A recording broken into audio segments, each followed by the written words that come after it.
Friday, July 2nd. So the moon is in Aries all day again, right? We just had that last quarter moon crisis in Aries. We had the push and pull, the tug of war between, doing what's right for us versus doing what's right for other people.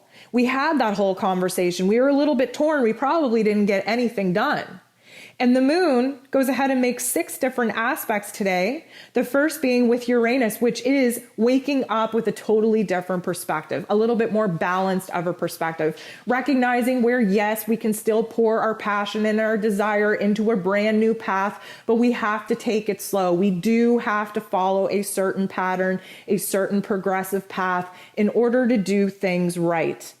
Mars goes ahead and trines Chiron. And Mars and Chiron are very, they're fire energies. We're kind of hooked up on the ego here, the ego wounds.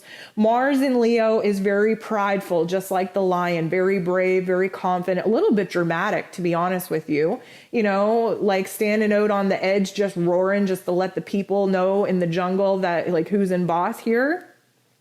But Mars in Leo, again, is just fired up to take a new path, to take a new direction, to exert oneself in one's own path to get closer to the desired goal.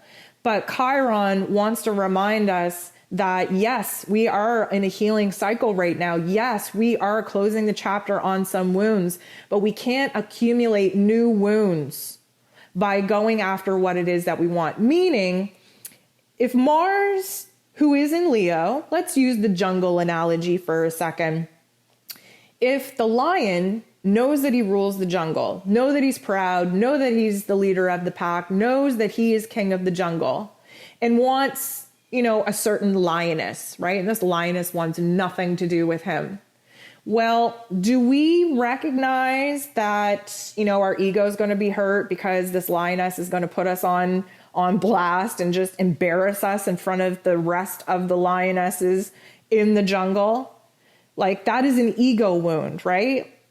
And Mars doesn't care at this point. Mars is like, screw it. She's going to be my queen. We are going after this. We will make her love me. And in the process of pushing through all the thick trees, all the thorns, all the obstacles that this lioness is putting in his way, we're going to get scraped. We're going to get bruised.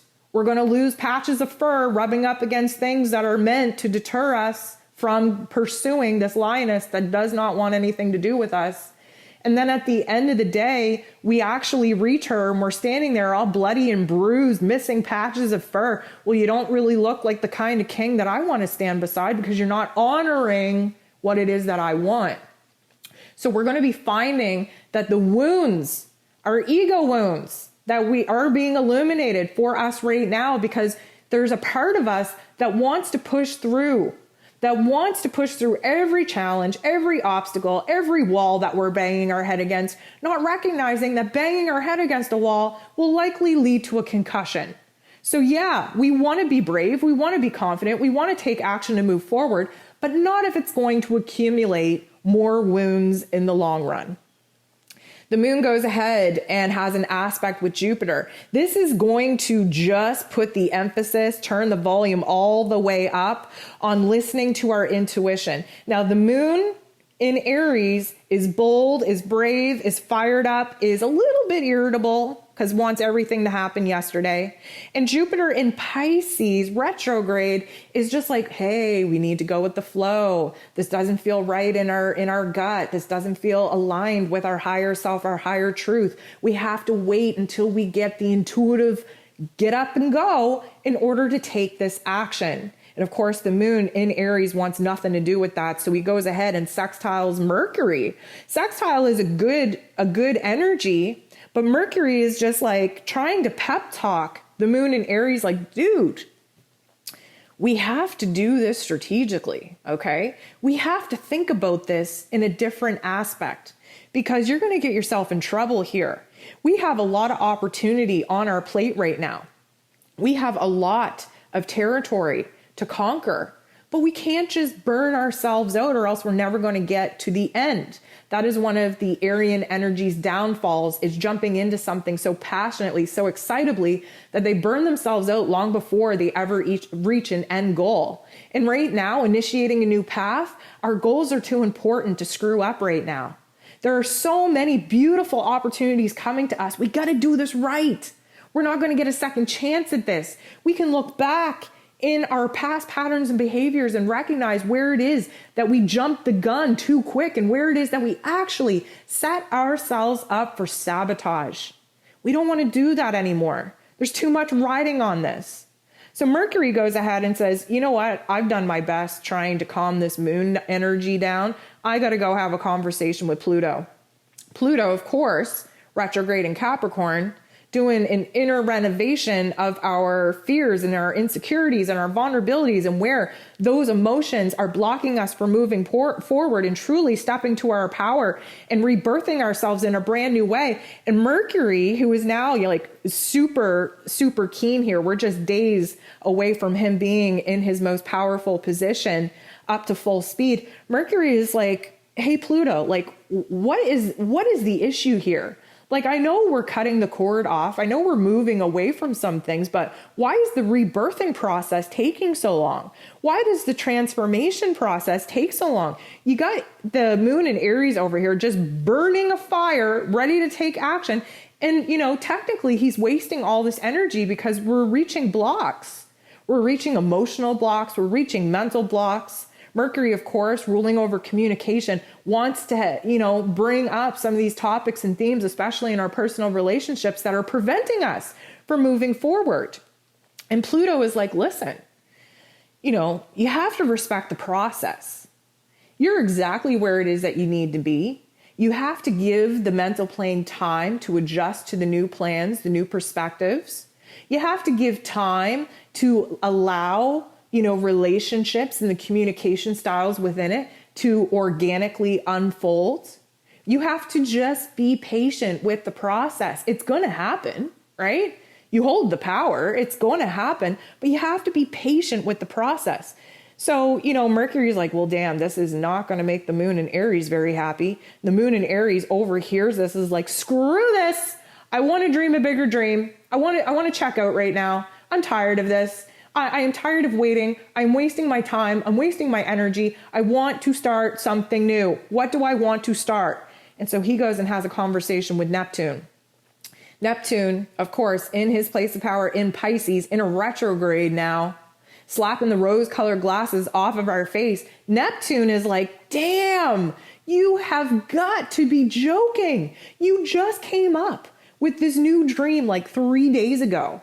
And what, you're frustrated already? You're ready to give up already because, you got to pump the brakes and do things right? What is your problem? Saturn chimes in because, Negative Nancy loves nothing more than somebody else to agree with them. And not that Neptune's trying to bring us down right now, but we have reality check upon reality check happening right now because we can't be deluded. We can't be under an illusion thinking that we can just hit the ground running without no process, without no foundation, without no support, and actually manifest the dream that we're looking to manifest. That is delusional. So Neptune and Saturn are kind of on the same page right now. They're both retrograde. They're both trying to do the inner, renovation needed inside of us, between our heart and between our head, in order to realize where it is that we need to slow down, where it is that we need to examine the process, examine the steps forward. And just as we try to tell the moon in Aries about all of this knowledge and all of this maturity and all of this karma having a play in the process here, the true node chimes in and just hypes up that moon in Aries. Just as we're trying to calm that moon in Aries down, the true node pops in and says, oh man, okay, take your time out and dream your dream. Hold that vision. Know where it is that you're trying to go. Plan, do the work, do the work, do the work. And of course, the Aries energy ruled over by Mars, the god of war who just wants to bust through these obstacles and get things done. It's adding fuel to the fire. This is likely the point in the day where we're going to start to feel frustrated, where the irritability of not seeing enough productivity, not enough change, not enough growth, not enough progress, where it's likely going to bring us down, where it's likely going to frustrate the hell out of us, trigger our anger, trigger our irritability. Is it going to be fun? Absolutely not. Is it necessary? Well, yes. Have you ever been on a super long road trip and you just want to get there? You just want to get there. You're picturing yourself getting there and unpacking and, sitting on the beach in the sand with the sun blazing down you, having a beautiful time, just sitting in paradise. And you're like 4 hours away still, and you're just looking at the clock, looking at the road. Jesus, when are we going to get there? I just want to be there already. I want to have fun. I want to be living that dream. I want to be experiencing my vacation. I want to be on the beach. I want to do this. Well, you start getting a little bit worked up. You actually start getting a little bit impatient, a little bit irritable, a little bit frustrated. Now you're like the worst road tripper in the world because you're so focused on the destination that you're unable to enjoy the journey. And that is the biggest lesson that's going to come out of today, the ups and downs of it all, because the biggest thing that we need to realize here is we have to stay in the moment. There's beautiful lessons that lie in the process of the journey. We are going to end up at our destination eventually, but the road trip, the experiences, the memories that we're currently making right now in attempt to get to our final destination, that is where the beauty lies. That is where the growth lies.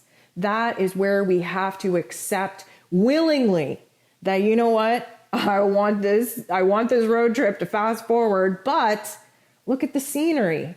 Look at the things on the side of the road. Listen to the songs. Listen to all of the chatter going on in the car. You can't create this. This happens naturally. It happens organically, and you will get to your destination. And once the vacation is all said and done, I'm going to bet that some of the funniest things, some of the most memorable moments happened on the drive there and on the drive back.